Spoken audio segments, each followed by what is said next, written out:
Friends, నమస్తే అండి. Welcome to our channel.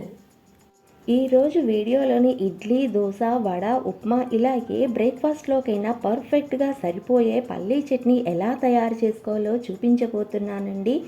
అంతేకాదండి, ఈ పల్లీ చట్నీ మనం స్టోర్ కూడా చేసుకోవచ్చు. అది ఎలా చేసుకోవాలో ఇంక వీడియోలోకి వెళ్ళి చూసేద్దామా మరి. ముందుగా ఈ పల్లీ చట్నీ చేసుకోవడానికి స్టవ్ ఆన్ చేయాలండి. స్టవ్ ఆన్ చేసి దాని మీద కడాయి పెట్టుకోవాలి. దానిలోకి 1.5 కప్ పల్లీలు వేసుకొని లో ఫ్లేమ్లోనే పెట్టుకొని దోరగా వేయించుకోవాలండి. హై ఫ్లేమ్లో పెట్టుకుని వేగించుకుంటే సరిగ్గా వేగవు, పచ్చి పచ్చిగా ఉండిపోతాయి అన్నమాట. అంతేకాదండి, కొత్తగా వంట చేసే వాళ్ళకైతే నేను ఇక్కడ ఒక చిన్న టిప్ షేర్ చేయబోతున్నానండి. పల్లీలు బాగా వేగటము అంటే మన పల్లీలు వేగేటప్పుడు కొంచెం పొట్టు కూడా ఊడిపోతుందండి. చూడండి, నేను ఇక్కడ చూపిస్తున్నాను ఎలా ఊడిపోయిందో. ఇలా రావడంతోనే మన పల్లీలు పర్ఫెక్ట్గా వేగినట్టండి. అంతేకాదండి, మన పల్లీలు వేగిన తర్వాత నార్మల్ పల్లీలు ఇప్పుడు వేగిన పల్లీలకి మధ్య డిఫరెన్స్ కూడా నేను ఇక్కడ చూపిస్తున్నాను. ఇలా రావటం వల్ల పల్లీలు అన్నది కరెక్ట్గా వేగిందో లేదో మీకు తెలుస్తుందని చూపిస్తున్నాను. ఇలా వేగిన పల్లీలను పక్కకు తీసి పెట్టుకోండి. తర్వాత అదే ప్యాన్లోని 1/2 టేబుల్ స్పూన్ నూనెని యాడ్ చేసుకోండి. నూనె అన్నది కొంచెం వేడెక్కిన తర్వాత 1 టేబుల్ స్పూన్ మినప్పప్పు, 1 టేబుల్ స్పూన్ శనగపప్పును యాడ్ చేసుకోవాలండి. శనగపప్పు బదులుగా పుట్నాల పప్పును కూడా వాడుకోవచ్చు. ఈ పప్పులన్నీ లో ఫ్లేమ్లోనే దోరగా వచ్చేంత వరకు వేయించుకోవాలి. ఇలా వేగిన తర్వాత పచ్చిమిరపకాయలను యాడ్ చేసుకోవాలండి. మీరు కారానికి తగినట్లుగాను యాడ్ చేసుకోండి. నేనైతే ఇక్కడ 8 పచ్చిమిరపకాయలు తీసుకున్నాను. ఈ విధంగా కట్ చేసి వేసుకోవాలి. ఇవి కూడా కొంచెం ఫ్రై అయిన తర్వాత 1 టీ స్పూన్ జీలకర్రని యాడ్ చేసుకోండి.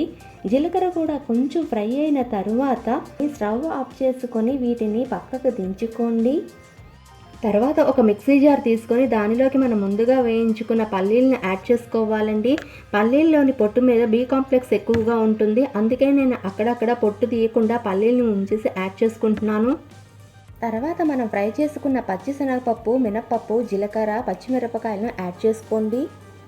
అలాగే చిన్న అల్లం ముక్కను వేసుకోండి. అల్లం అన్నది డామినేట్ చేయకుండా ఉండాలండి, అందుకని కొంచెం అల్లం వేసుకుంటే సరిపోతుంది. ఈ పల్లీ చట్నీలోకి చింతపండు ఎక్కువ పట్టదండి, అందుకని కొంచెం వేసుకుంటే సరిపోతుంది. రుచికి సరిపడా ఉప్పు, తర్వాత మన చట్నీ నలగడానికి వాటర్ని యాడ్ చేసుకొని చాలా మెత్తగా రుబ్బుకోవాలండి. ఇక్కడ నేను చూపిస్తున్నాను చూడండి, ఎంత మెత్తగా నలిగిందో ఇంత మెత్తగా రుబ్బుకోవాలి. అంతేకాదండి, మనం ఈ చట్నీలోకి పచ్చిశనగపప్పు తీసుకున్నాం కదండి, దాని బదులు పుట్నాలు, అంతేకాకుండా ఈ చట్నీ రుబ్బుకునేటప్పుడు పచ్చి కొబ్బరి, వెల్లుల్లిపాయలు కూడా యాడ్ చేసుకొని రుబ్బుకుంటే టేస్ట్ అన్నది చాలా బాగుంటుందండి. కానీ ఆ రోజే మనం ఇన్స్టెంట్గా యూస్ చేసుకునేటట్టయితే వేసుకోవాలండి. నేను ఇక్కడ స్టోర్ చేసుకునే ప్రాసెస్ని చెప్తున్నాను కాబట్టి వాడటం లేదు. తర్వాత శనగపప్పు, మినప్పప్పు, ఆవాలు, జీలకర్ర, ఎండుమిర్చి, కరివేపాకు, వెల్లుల్లిపాయలు, ఎండుమిరపకాయలు అన్నీ తాలింపు పెట్టుకొని మన పల్లీ చట్నీలోకి యాడ్ చేసుకోవడమేనండి. అంతేనండి, ఎంతో టేస్టీగా ఉండే పల్లీ చట్నీ రెడీ.